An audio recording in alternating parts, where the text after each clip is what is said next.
Yes. Praise the Lord, hallelujah.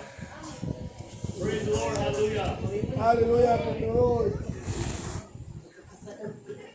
Ay, nakakati. Oh, no. Okay. Praise the Lord. Praise the Lord. Glory to God, hallelujah. Oh, dalay ko ng Diyos. Dalay ko ng Diyos. Hallelujah. Amen. God is good. Tayo ang Diyos. Hallelujah. Hallelujah. Praise the Lord, hallelujah. Dalay ko ng Diyos. Hallelujah. It's good to be here. Indot kayo nga ni akaron dire. This is my home, hallelujah. Uy, mo naman yung panimalay dire. Hallelujah. It's good to be back home, hallelujah. Nindot kayo kinakaulis ka balay. Colossians chapter 1, verse 19. Colosas 1:19. For it pleased the Father that in him all the fullness should dwell. Kay nakapahimuot sa mahaan nga diya kaniya ang kinatibkahuknganan nagapuyo. When Christ comes to us, Sadya niabot si Kristo kanato, and he embraces us, niya kitang gigakos, and we embrace him, ato po siyang gigakos, we come into the fullness of God. na niag sumisulod kita sa kahuknganan sa Dios. We go from seeking Gigikan ta sa pagpangita, to discovering, hantod nga nakakaplag, because we already found God. kay ato naman nakaplagan ang Dios We karon. didn't find God, Wala ato sa makaplagi. God found us. Ay, dili kita nakakaplag ang Dios, wala nakakaplag nato. And we go from thirst Gikan sa kauhaw, to desire. hantod sa pagtinguha. We are to desire the things of God. Kinahanglan ato tinguhaon ang mga butang niya sa Dios. We are to prioritize the things of God. Kay kita kabahin niya ang mga butang sa Dios. That's what being a believer is all about. Mugi ka na mga matutuo nag-isgot ni ana. And we go from hunger Mugi ka tagikan sa to kagutom. passion. Nga tunay sa luna kay dakong tinguha. We are to be passionate Kinahanglan luna kay tinguha for the things of Christ. na sa mga butang ni Kristo. Hallelujah. Hallelujah. But the fullness of God Ang kahukganan sa Dios that's in us nga naa ka nato, unfolds mo ipagawas ka na. as we discover, Ingon sa atong nakaplagan, as we desire, ingon nga atong gitinguha, as we have passion for. ingon nga doon na kita tinguha niya na. Just because you have the fullness of God Tungkol kay dili kay tungkol nakabatong ka sa kahukganan sa Dios, doesn't mean that you're flowing in it. dili ko pasabot nga ikaw nag-uban na ni ana. But the fullness of God unfolds. Apan tubuti nga ang kahukganan sa Dios madayag. Over time, Diya sa kanang pagkaugma. even into eternity. Bisan pa dili lang pagkaugma dito sa walay katapusan. But we have the fullness of God. Apan ato nang nabatunan ng kahukganan sa Dios. Instead of coming up to the altar, Inay nga mo ato ka sa altar, trying to get something from God, kay maningkamot ka nga dili mo makuha gikan sa Dios. you already have it. Ayaw na pa rin kamuti nga makuha nimo sa Dios, kay imo nang nabatunan. You just gotta discover it. Imo lang ang kaplagon niya. Begin to manifest it. Nga tubuti nga kini mapadayan. Hallelujah. Hallelujah! Hallelujah. Hallelujah! Hallelujah. Yes. The Holy Spirit, Ang Balang Espiritu, the unfolding of the Holy Spirit, ang pagpadayag sa Balang Espiritu. even before we're born again, Bisan pa sa wala pa kita na tao pag-usab. the Holy Spirit begins to work upon us. Apan ang Balang Espiritu nagsugod ang panglihok nga ni kanato. Then we become born again. Nga natao rin kita pag-usab. Then we have the fruits of the Spirit. Nga nabato na nato ang bunga sa Balang Espiritu. We're flowing in the presence of God. Kaya nagalakaw kita diya uban Then sa we get the presensya sa Dios. baptism. Then we get the baptism of the Holy Spirit. At makuha ang bautismo sa Balang Espiritu. Then we speak in tongues. Masulti kayo pinulungan. Then we have the power of God. Pero kabaton kas kahong sa Dios. Then we flow in the gifts of the Spirit. Nga magalakaw kita diya sa basa sa Balang Espiritu. Then we come into revival. Kaya maabot kita sa pagkapukaw. It unfolds. Diya ka na magpabutiat ka na. The Holy Spirit's in us. Umo ka na mag-apply sa Balang Espiritu nga ni kanato. Hallelujah. Hallelujah. Amen. Amen. Hallelujah. Hallelujah. Yes, all these bookmarks. Yung mga bookmark sa mga timaan niya. In Romans chapter 8, Roma Kapitulo 8, verse 9. versikulo 9. But you are not in the flesh, Nagyo diya nga wala kamo diya sa unod. but in the Spirit. apan diya sa espiritu. For indeed the Spirit of God dwells in you. Tuod kay ang balaan ang espiritu sa Dios nagpuyo diyan ninyo. Now, if anyone does not have the Spirit Nang kung kinsa man nga wala nakabaton sa espiritu of Christ, ni Kristo, he is not of his. dili siya iya sa Dios. When Christ comes to you Sa diyang paabot si Kristo kaninyo, and you embrace him, niya mo siyang gapson, and he embraces you, niya siya magagapos kanimo, you come into the fullness of God. nang sulod ikaw diya sa kauganan sa Dios.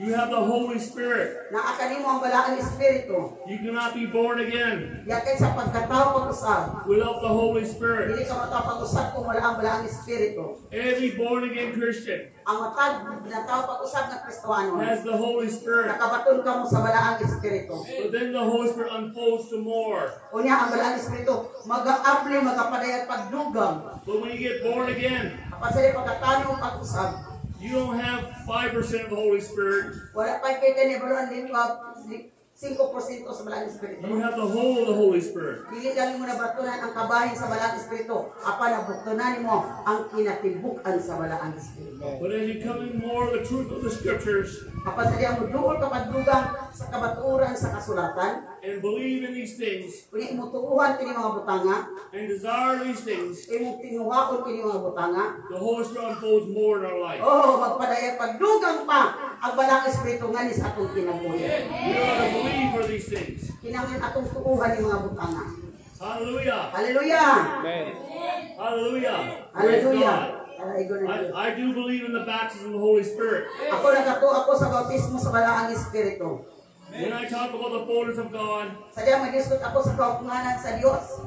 some teachers think Ubang mga matutudlo na guna-una, that you don't need to seek for nothing else. kinagulingon sila wala na kailangan pang pangitaon. I disagree. Di ko mo yun, anak. You have the fullness of God, but the fullness of God has to unfold. Oh, nakabatunan ni mga kaupunganan sa Dios. Apan ang kaupunganan sa Dios sa iyong kinabuhi, kinahanglan mo padayan ka na. You are blessed, but you can be ignorant of your blessings. Siguro na panalanginan ka, pero ang kakaibalo sa imong panalangin. Hallelujah. Hallelujah. Hallelujah. Hallelujah. Praise the Lord. Hallelujah. Balay ko ng Diyos. Amen. Hallelujah. Glory to God. Hallelujah. Praise the Lord. Hallelujah. Amen. Amen.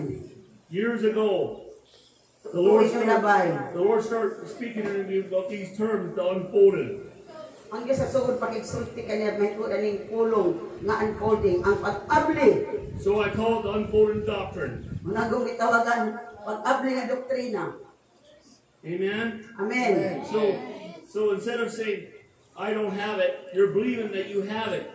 Inay nga musulti nga wala ko nakabaton, tuhi nga imo nang nabatunan. You just gotta desire. You have to desire. Imo lang tinguhaon. Hallelujah. Hallelujah. Amen. Hallelujah. Amen. Hallelujah. The unfolded presence of God. Ang pag-abli sa presensya sa Dios. When you are born again, Sa diyan nagtaw ka pag-usab, you have the redeeming presence of God. nabatunan nimo ang pagluwas sa espiritu sa Dios. The Bible says in Matthew 28, verse 20, Mateo 28 bersikulo 20 nagaingon. Lo, I'm with you all to the ends of the earth. Nagingon diya ako magiuban kanimo hangtod sa katapusan ning kalibutan. This is God's unconditional presence. Mo niya ang presensya sa Dios nga dili walay kondisyon. So please do not do things that you should not do. Usa palihog lang. Ayaw buhata ang mga butang nga dili unta nimo ngayan buhaton. Because God is present. Tungod kay naa ang Dios kauban nimo.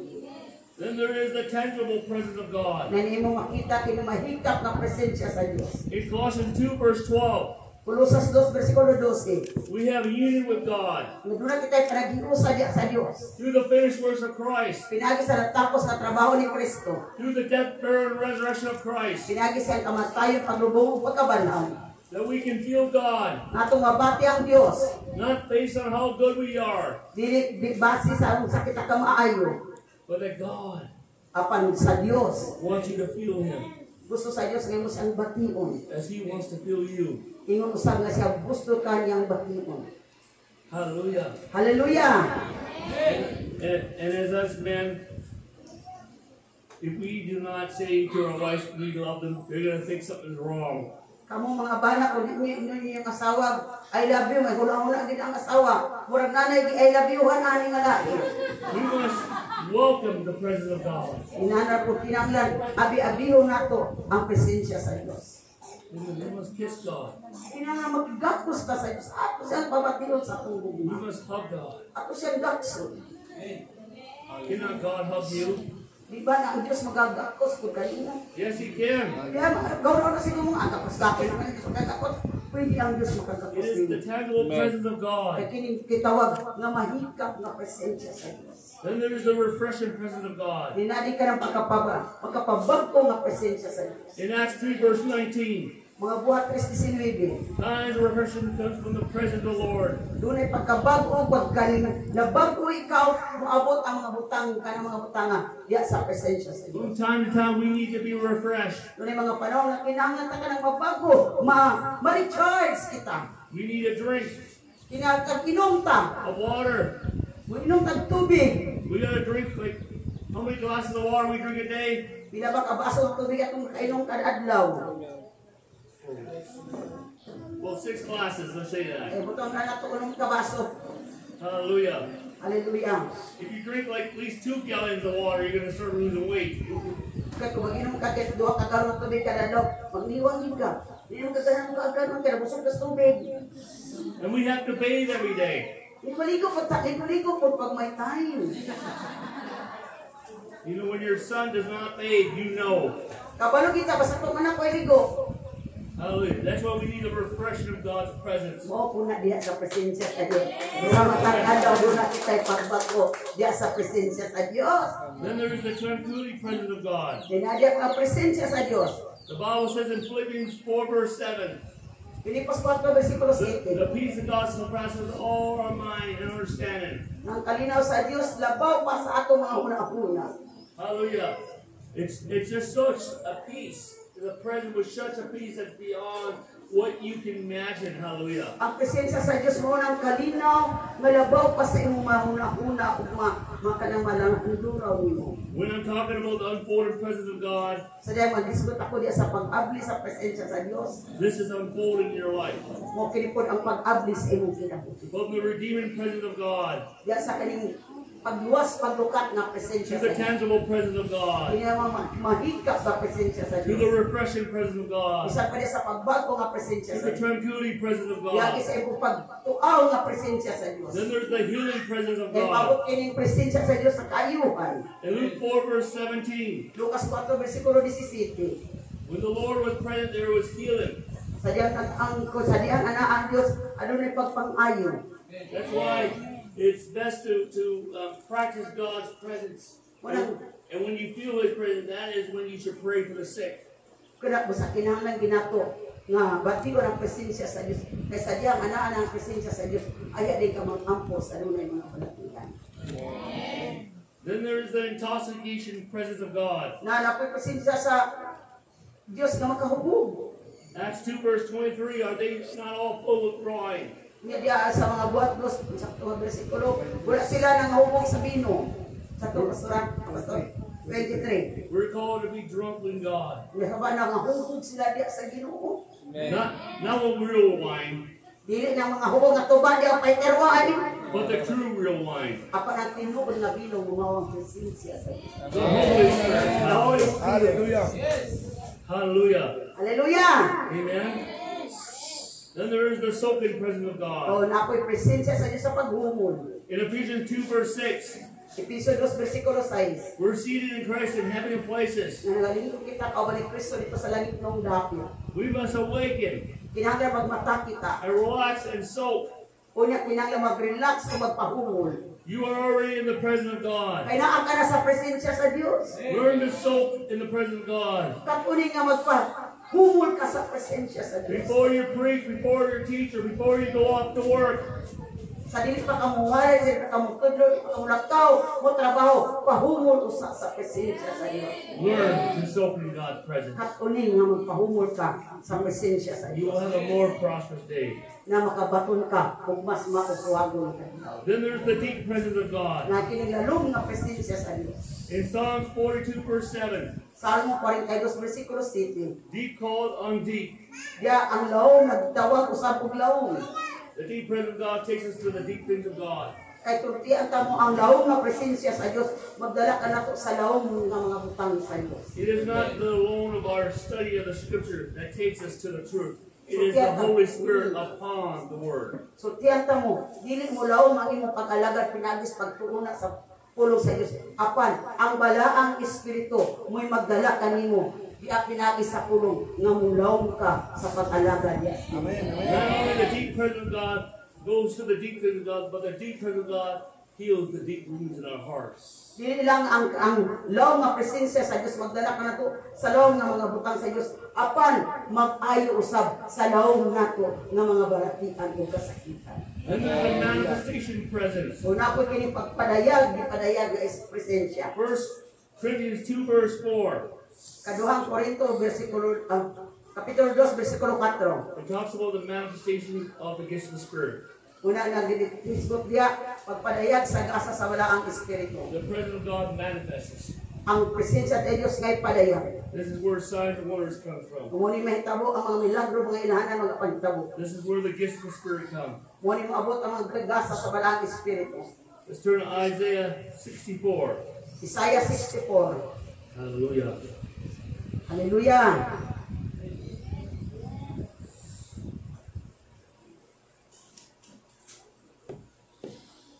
Hallelujah.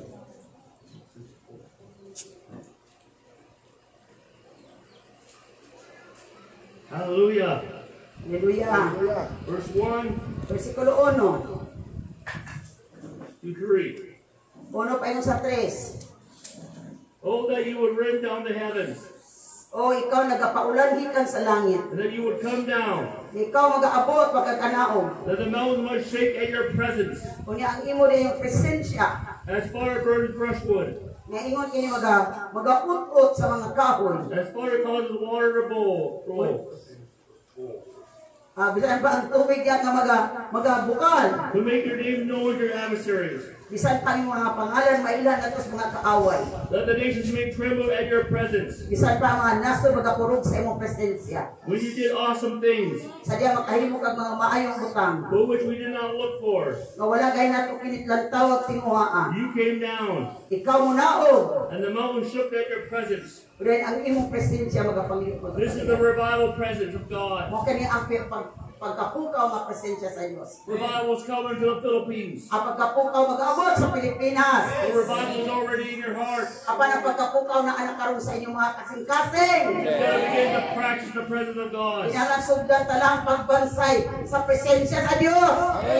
In Revelation 4 verse 1 Pinadaya 4 versikulo 1. is the soaking revival presence. Mo kana diya ang paghulong nga pagkapukaw nga presensya. The Bible says, come up hither.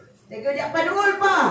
We're called to soak in revival. Na kita gitawag kita nga maghumol diya sa pagkapukaw. Then there is the Russian revival presence. O na ako yung gitawag nga pagpahulay nga presensya sa pagkapukaw. Acts 2 verse 1 to 4. Mga buhat 2, 1 pa yun sa 4. The Holy Spirit came down Nga wala ang espiritu ni abot. and fire rested upon them. Kung abot ang kalayo ngadto kanila. Then there is the intensity of God's presence. Diya ang gibukatod sa presensya sa Dios. Acts 4 verse 33 Mga buhat 4:33. and verse 30 to 31. Hallelujah. 30 pa yung 31. Amen. Amen. It's time. Unang panahon. Come into this. Hallelujah. Muna yung panahon, mabuduol kita ni Ede. And see, it unfolds. It unfolds. Utugutan niya kung akili na abli o napadayan. Hallelujah. It unfolds. It unfolds. Maabli o maabli. Then there's the eternal weight of glory. Kaya maabot ka ng bukaton sa Himaya. In 2 Chronicles, Ikaduhang Kronikas. chapter 5, verse 13 Kapitulo 5, to versikulo 14. 13. Nato sa 14. And 2 Corinthians chapter 4, verse 17. Ikaduhang Korinto, versikulo 17. The glory came out of the Ark of the Covenant, Ang Himaya magawas gikan sa arka sa pagkinsaan. out of the most holy place. Gikan sa mga pinakabalaan na dapit. And they could not minister Kunya dili kayo makapang-ministeryo. They could not stand. Di sila makabarog sa presensya sa They were Diyos. on the floor. Dito sila nangahagbas sila sa loob. This is what I call carpet time revival. Managitaw ng carpet time revival, nangahagbas sila. That when you come into the presence of God, Kasi diyan mo doon ka sa presensya sa Diyos, you hit the floor, tumbagin ka di kakabarog. or you can't stand. Di po kakabag, di kakabangon. That's why we got to begin to practice God's presence now. Muna kinanglan atong bansayon ang presensya sa Diyos karon. Otherwise, a lot of us will be on the floor Basin ubat anak ko din tanan makaplagan gadiha kita sa loob. because our body has not adapted or absorbed God's presence. Pero kay ang atong lawas o pagid na naana diya sa presensya sa Diyos.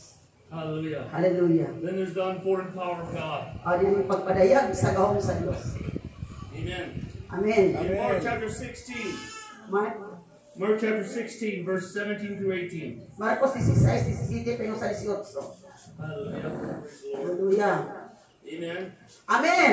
Apostle signs and casting out demons and laying hands on the sick and raising the dead. Nagisod kini mga ilanan patapil sa mga kamot kato sa balatian ug ang pagbanaw sa mga patay.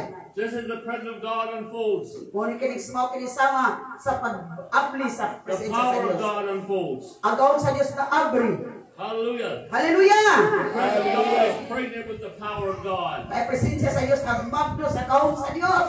The presence of God is pregnant with revival. Ang presensya sa Dios nagmabdo sa pagkapukaw. If you learn to practice the presence of God, you will practice revival. Kung nakakakon ka pagbansay sa presensya sa Dios na nagbansay ka sa pagkapukaw.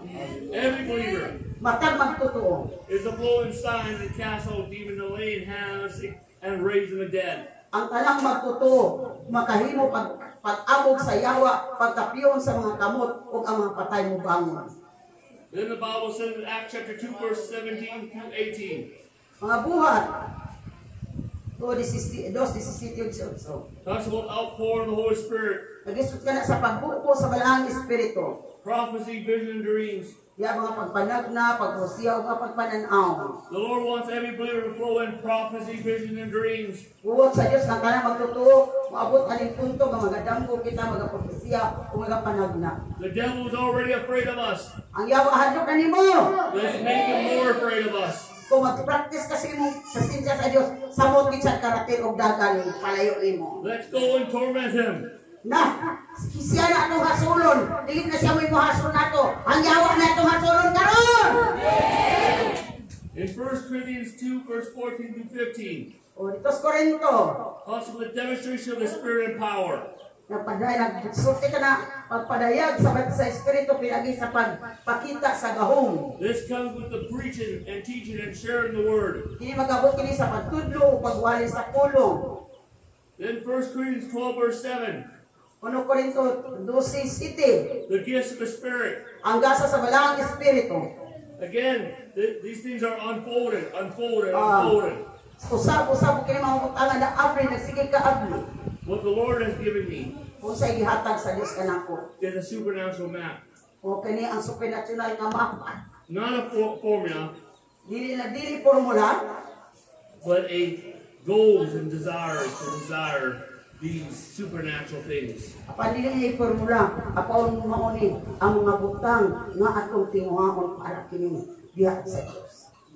Just think if you can heal the sick, how many people will not die? Tungod kay kumakaayo kasi mga balatian nga una lang pila ka tawo ang nangamatay. If you can raise the dead, Kung kabanaw kag patay, you most likely won't be invited to any funerals. dili kay kita sa Cosmopolitan ug sa Somo ug sa panan bulyosos. Kay matingalan mahadlok bulyosos, imbes sila nang isulod-sulungon ato ani mo na namangon di sila kasapi. But I believe all believers are going to flow in the gifts of the Spirit. Apan ko tanan magtotoo, magkuyon gayon di mag-flow sa gasa sa balaan. Amen, amen. And then there's this other term that I call the blitz gifts of God. What's that? Blitz. Blitz, blitz ato pa kanang mga bulig ug mansa ba? Pagkuhaon. Uy, Ginoo ko, apil mga bulig ug mansa. If you study the church history, Huwag mong tutunan ang istorya sa simbahan. there's things Doon ay mga butang, doon ay mga mansa. that doesn't make sense in the natural realm. nga dili siguro makita diya sa gawas. Like Jesus walked through their midst. Apat sama si Jesus nga naglakaw dito sa ilang kaguliyang. Jesus walked through a wall. Si Jesus nilakaw dito ni sulod diya sa kanang naay sini dingding. Jesus walked on water. Si Jesus nilakaw sa tubig. That have not worked for me yet. Wa pa to nahitabo ko niya. It's called floating. Floated ka na maglutaw. Famous floating. O na maglutaw lagi. There are some preachers in history Doon that mga floated. Uy, doon ay mga mabuwali diya sa history na lang. Nga naglutaw kung sila diya sa tubig. Then there's flight in the spirit. O diya ka na diya sa espiritu. Literally, there's people that have flown in the spirit. Doon ay mga tao nga nagnunod gayud sila diya sa espiritu. Hallelujah. Hallelujah! It is supernatural what God does. O kini ang mga dili kasagaran nga ginabuhat sa Dios.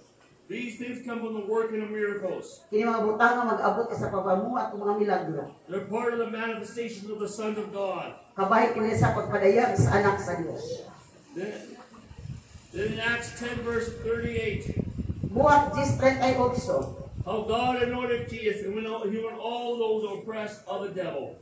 Nga giunsa sa Dios pagdiyon ka Jesus nga nagalakaw siya og nang ayo sa tanang nagbalatian o naghatag og kagawasan sa gihinagtan sa yawa. It talks about the healing anointing. Nagisod ka na sa diog sa pag-ayo. Then we can ask. Nga ito mapangayo. If you don't ask, you won't get. Kung di ka mangayo, di ka kadawat. Remember, you have the fullness of God, Bisa pa nagpatunan nimo kahukumanan sa Dios. but you must ask. Kinahanglan di pangayoon. You must discover.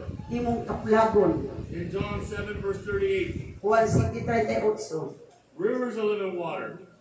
Tubig, suba sa buhing tubig. There's rivers of living water that will flow out of us. Dunay suba sa buhing tubig nga mudagay-day gikan kanato. In Hebrews 2 verse 4, Hebreanon 2 versikulo 4. talks about signs and wonders. Nagisto to mga ilhanan ng mga milagro. In Acts chapter 8 verse 67 and verse 8, O dito sa libro sa buhat, it talks about the evangelist. nagisot ka na sa evangelista. That he went along healing and cast out demons. Niya sila naglakaw, nag-ayos sa kabalatian o nag-abog sa mga demonyo. The things that we're doing applies to the evangelist. Kini mga butang ang mo maaplikar na to sa mga evangelista. He brought great joy. Nagdala og dakong kalipay. The evangelist Ang evangelista, may not be on church on Sunday morning siguro wala makasimba sa Domingo sa buntag. because he's trying to lead somebody to Christ. Pasindot siya kasimba kay dunay ang giwalian ug gidala niya ngadto kang Kristo. We must make room for the evangelist. Kinahanglan na pag dapit ang evangelista. Then there is the prophet. Na akin ang propeta. There's things that the prophet can do Dunay mga butang nga pwede mabuhat sa propeta. that others cannot do. Nga di na mabuhat sa uban. But a certain amount of that stuff we can tap into. Apan ka mga butang nga dili ta makabuhat, apan pwede ta makasumpay ni anang mga butang. Then 2 Corinthians chapter 12 verse 12 Di kada Korinto 12:12. talk about the signs of an apostle. Dili na ginhanan sa mga apostoles. There's things that an apostle can do that others cannot do. Dunay mga butang nga mahimo sa mga apostoles nga dili mabuhat sa uban. But some of that we can tap into and come into. Apan pag uban ni anak pwede ta makadawat usab niya anak, makapaambit ni anak. Because God is a sharing God. Kaya ang Diyos siya sa pagpaambit. He's not selfish. Dili siya hulan. Hallelujah. Hallelujah. Amen. Amen. Acts 2 verse 43 Mga buhat 2:43. talks about many signs and wonders. Nagisya daghang mga ilhanan. We are to believe for many signs and wonders. Kinalan mo to sa muto ka sa daghang mga ilhanan o mga milagro. Acts 4 verse 33 Mga buhat 4:33. talks about great power. Nagisya to sa dakong gahom. With great power. Uban sa dakong gahom. Hallelujah. Hallelujah! We haven't seen that since Acts 4. Wala kita nakadunga, nakakita niya na human sa buhat 4. Then Acts 5 verse 15. Mga buhat 5:15. Acts 5 verse 15. O buhat 5:15. Talks about the shadow of Peter. Nagisgot na diya sa anino ni Pedro. That those who came into the shadow of Peter were healed. Because Peter was standing in the shadow of God. Nagtingon diya nga ang tanan nga naagian sa Anino ni Pablo na nga ayo. Tugay si Pablo di ay nagbarugpod sa anino ni Kristo. Maybe it wasn't sunny that day. Siguro initong adlaw. How was there a shadow behind Peter? Okay, nga naman ang iyang anino to man si Aluyo. How come people could see Peter's shadow, not their shadow? Nga nung makita man sa tao ang anino ni Pablo, di man, ni Pedro, di man ang ilang anino. Somehow Peter was standing in the shadow of God. Kay katubo sa di ay, si Pablo nagbarog sa anino sa Diyos. And those who came under the shadow of Peter Kung katong agi sa anino ni Pedro, were healed. na ayaw. Then there is the glorious church. Yan ikining himahimayaon na simbahan. Ephesians chapter 5 verse 27. Episo 5:27. The church is destined Muli ang iglesia gitag na ng daan. to become a glorious church, Nga mahimayaon na simbahan. full of many revivals in the glory of God. Puno sa tanang pagkapukaw ang himaya presensya sa Diyos. In Romans 8 verse 19, Then Roma 8 versikulo 19. it's talking about the manifestation, the manifestation of the revealing of the sons of God. Muli ang pagpadayag sa pagpakita sa anak sa Diyos. We are the sons of God. Kita ang mga anak sa Diyos. Amen! More as we get closer to the return of Christ, Nagkaroon kita karon sa pagbalik ni Kristo. Christians will stop dying. Mga Christians will stop dying. ang mga Kristiyano magbahulong ng kangamatay. We'll stop being sick. We'll stop being Padilit sick. na magsakit. Because we'll be raised from the dead. Kahit sila na magpanag mga patay. We'll be like Jesus on earth. May mukhang sama ni Jesus din sa kalimutan. Hallelujah. Hallelujah. Then there's the unfolding deep prophetic. Uya doon ay pagpadayag sa lalong nga pagpanag na. Hallelujah. Hallelujah. The communion prophetic. Na kining pagkig-salduro nga prophetic. Each of us have God. Kita matako sa kanato nakabatong tag Dios. And we can talk to Him. Na makisulti kita And He kani can talk to us. ug siya pun makasulti kanato. Then there's the common prophetic. Yan kining pagpanag na. Prophecy, vision, and dreams. Ya sa mga pananawon o mga pagdamgo. That it can be common. Nga may mong pumuna ng kasagara. So if you pray in the daytime Kunya kung mag-ampo ka sa adlaw. and speak in tongues, Kunya magsulti kay pinulungan. you can ask the Lord to speak to you at nighttime. Paminaw mo igno ni mga Ginoo pakigsulti sa ako Ginoo sa panahon sa kagabi. And if you don't hear Him in the daytime, O di mo siya madunggan sa adlaw, He'll speak back to you at night. pwede makigsulti sa kanimo sa kagabi. Well, you gotta speak to Him first. Kapag kinahanglan ikaw makigsulti kunat sa Dios. He wants to talk to you, E buot siya makigstorya nimo. but He's not rude. Kadili ang Dios hangal-hangal. But you gotta stop being rude to Him. Ako ikaw rin kay binuang gato sa Dios. Stop treating Him like a guest at your home. Ayaw tugutin ay mo sa ating di patimbayan nga murag bisita sa inyong balay. He's a family member. Kasi Jesus din bisita sa inyong balay. Membro sa imong panimalay. Stop taking up His seat in your home. Ayaw ko ang iyang lingkuranan sa inyong panimalay. Hallelujah. Hallelujah. Then there's the raw prophetic. O, na pwede lang pagpanag na. It applies to the prophet.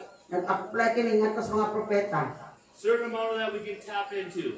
Then kita po makakuha, makaabot kita ni Ana. Then we come to the deep prophetic. Maabot tayo sa laong mga pag We're called to come into the